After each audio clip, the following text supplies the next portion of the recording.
маш олон стандарт тэгээд дагалдаа техникийн хороо гэж байдаг. За техникийн хороон дээр илүү тодруулах гэж байгаа зүйл нь эрүүл мэндийн одоо үйлчилгээнүүд дээр эрүүл мэндийн тусламж үйлчилгээний стандартын техникийн хорооны шилжилт одоо энэ дээр ямар шүү өөрчлөлт харагдах вэ гэдэг дүр төрхийг мэдмээр байгаа.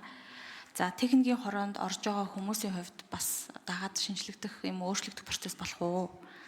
За хоёрдугаарх нь стандартын орчуулгын баг нөгөө талаасаа стандартын техникийн хорооны гишүүд дунд хөгжлийн бэрхшээлтэй хүмүүс ч юм уу яг одоо тэр бэрхшээлтэй хүмүүстэй холбоотой үйлчилгээн дээр энэ хүмүүсийн оролцоо нэмэгдэх үү гэдгийг бас тодруулмаар байгаа. Яагаад гэвэл хөгжлийн бэрхшээлтэй хүнтэй холбоотой маш олон стандарт байгаа. Тэр дотор орчуулгын үгийн алдаатай зүйлүүд их бас байсан өмнө нь. Тэгэхээр энэтэй холбоотой төлөөллийг нь одоо оруулах ийм ахиц харагдах болов уу гэдэг дээр тодруулъя. Тэгээд дараа нь. За хариулт өгье. Дөрөвдүгээр эндэр.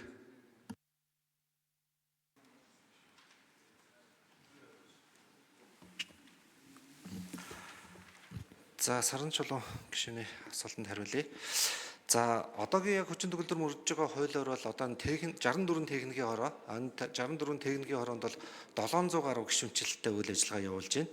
700 гаруй гишүүнчлэлийн юм бол ингээд аваад үзэхээр бол төрийн байгууллагаас одоо 50 орчим хувь нь. За үлдсэн нь бол аж ахуйн нэгж иргэн за тэгээд мэрэгжлийн байгууллагуудаас ингээд орж байгаа.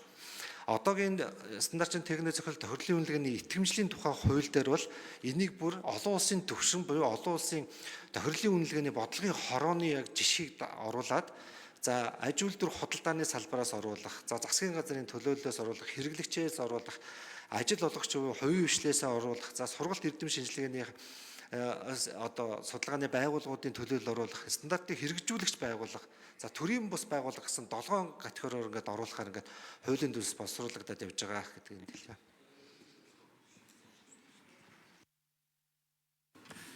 За Саран чулуун гишүүн тодруулж сууя.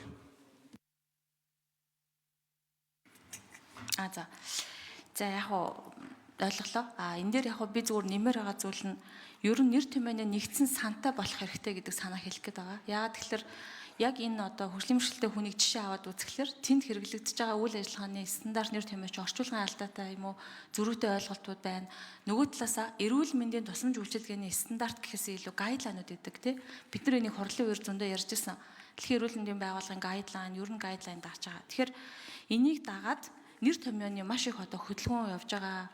Ялангуяа эрүүл мэндийн тусламж үйлчилгээ тэр дотроо нөгөө хэрэглэгч нь хөгжлийн бэрхшээлтэй хүмүүс байгаа. Таяг, тэрэгэн зэрэг алхуулагч, за налуу зам гэдэг чинь өөр янз бүрийн орчуулгатай нөхөн сэргээ гэхэд сэргээн засах гэдэг ингээ хөдөлсөн байгаа шүү дээ тий.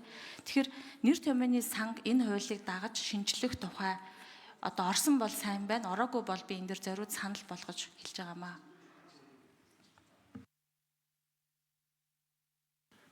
За Шадар сайд хариулт өгье.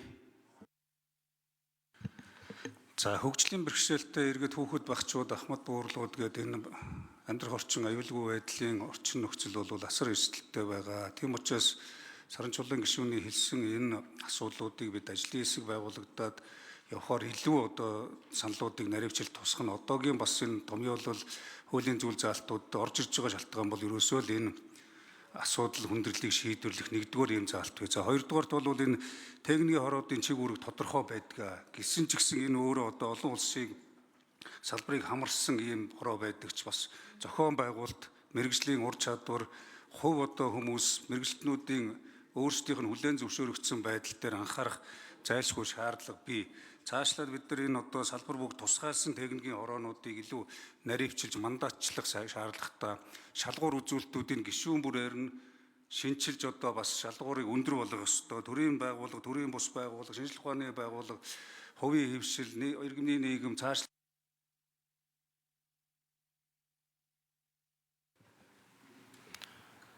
За Өцрөнгийн Номын Чимэг гишүүн асуулт асууя.